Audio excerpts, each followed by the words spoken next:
everyone, Christina here. Welcome to another Friday Focus video. Today I'm going to be continuing my Distress Ink mini-series by creating an envelope to go along with this card that I made a few weeks ago.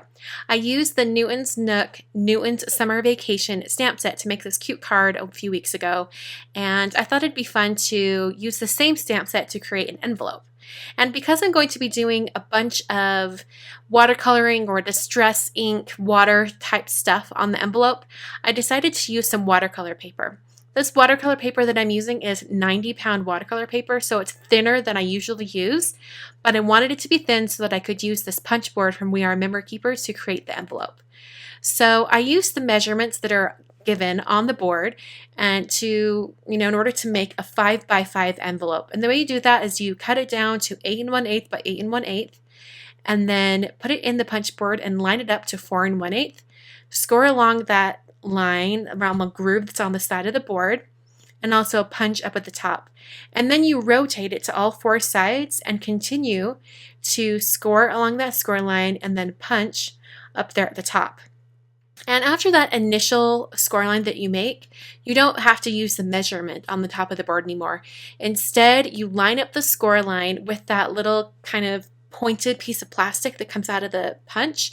You keep lining it up to that, and then it will magically create your envelope for you. It's kind of neat. So I'm just scoring all four sides until I get everything in there. And I also put those notches in with that punch.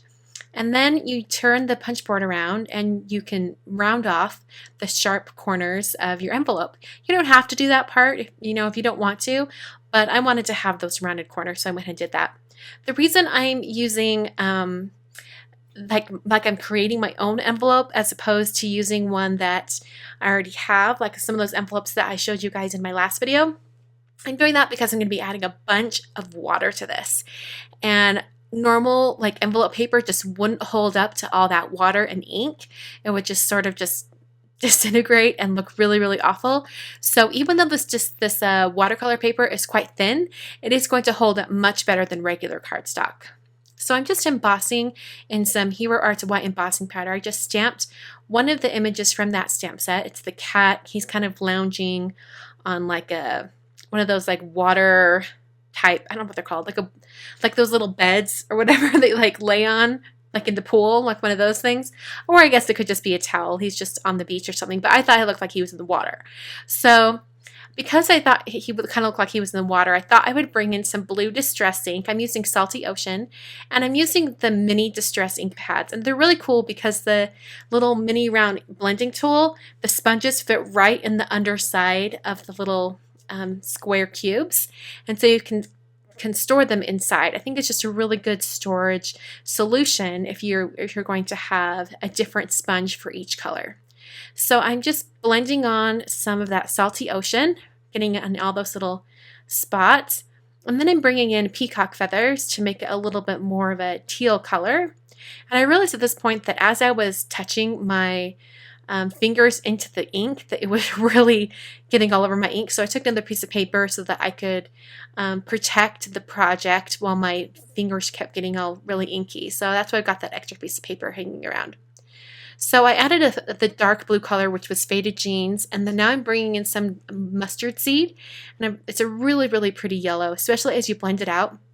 I'm just having it come in kind of from the other side. I'm making sure to keep the center of the envelope rather bare and really light because that's where I would write the address or the recipient's name. So after I had all that ink on there, I took my spray bottle and I just sprayed this, and that's going to get the ink moving and things kind of settling and moving around a little bit.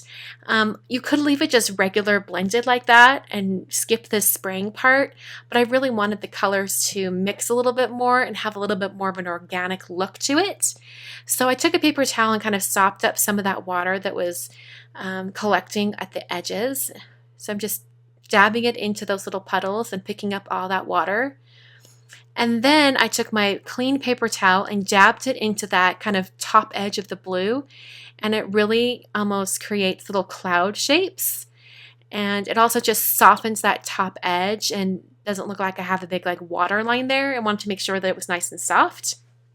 So after this, it was starting to dry. This thin paper actually dries rather quickly, but I did help along with my heat tool just to make sure that it was completely dry so that I could move on to the next step, which was bringing in some water droplets. So you guys have seen me do this in the last few videos for this series.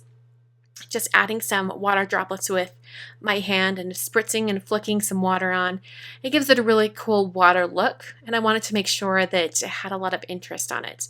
So I just sprinkled all that on, let it sit for, I don't know, maybe 45 seconds to a minute, and then brought in a clean paper towel to dab away that water. And what it does is the water kind of takes away the color. And I noticed it worked really, really well on this watercolor paper. Probably because I just had one layer of ink and it was such a smooth application of the ink, even after I added the water when I spritzed it on. Because it was so smooth, these water droplets were very apparent. I thought it looked so neat, especially up in that yellow, kind of broke up all of that plain solid area up in the yellow. So I added a few more little sprinkles of water because I wanted more detail right there. Let that sit for about a minute as well, and then came in with my paper towel and picked up that ink color. And I just think it looks really, really cool. I like that it kind of looks really summery and kind of like you're at the beach or the pool. I thought it looked really, really cool. So after I had that completely dry, I went on to start coloring the little image. So I'm using some distress markers. I'm using Festive Berries for some red up here, and then I moved on to Spiced Marmalade, and I'm just using a regular watercolor brush with a little bit of water to pick up that ink from my craft sheet. And since I'm only using these in small little amounts, it was super easy just to use it on my craft sheet. So I used Mustard Seed for the yellow and Mowed Lawn for the green. And then I moved on to coloring the little lounger or bed thing or towel, I don't know what you call it, that he's laying on. And I used Seedless Preserves. And then I also used a little bit of Salty Ocean. Now, Salty Ocean's that main blue color that I use on the background. So it's just going to intensify the color that's already there and make it just a little bit more blue than what it was previously. So after I had all that done, I realized that I needed to add some white. So I'm using some gouache. This is a set of gouache paints that I picked up a few months back that I've been planning to use that I'm planning to use with calligraphy, which is really, really cool. You can use gouache and put it in your pen and things like that.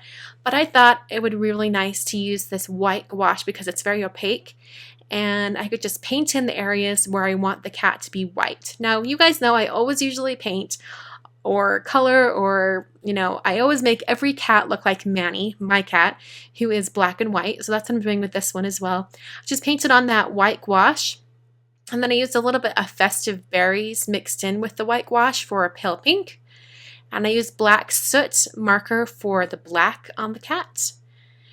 And I did add a pink to his nose and his ears, but later on you're going to see that I actually went ahead and used a marker over the top.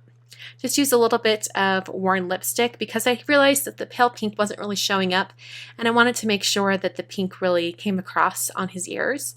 So that's I'm pretty much done with the cat. I'm just going to back out so you guys can see the whole thing now. And I'm going to start folding in the envelope just to make sure that it's perfect. So I'll fold in these edges, and this is how you assemble the envelope. You fold in all four sides, and then you take some really, really strong adhesive. I'm going to be using some Red Line adhesive or Wonder Tape from Ranger because this tape is absolutely perfect for assembling things that are folded. It's really, really permanent, and it doesn't add any extra bulk. So it's really super fast and easy. Just pull off that red backing, and then you can fold over the sides of the envelope. Just like that, fold up the bottom flap. And then when the top flap is folded over, it will look like this. I just think it's really colorful and a really fun way to send a special message. So I did add a little bit of black Wink of Stella to his sunglasses because I wanted to make sure that they were nice and black. And I just painted that on just right over the top of his sunglasses. Excuse me. I did want to mention that because this envelope does have distress ink on it, it isn't going to hold up through regular mail because it could kind of go all over the place. So you might want to hand deliver this or put it in the mail inside a plastic sleeve, something to protect it in case it gets wet. I think I'm going to be saving this and giving it to the recipient in person. I think that's probably the better solution. And anyway, that's the card for today. I want to remind you that all the supplies are listed below or over at my blog, and I will see you guys next time.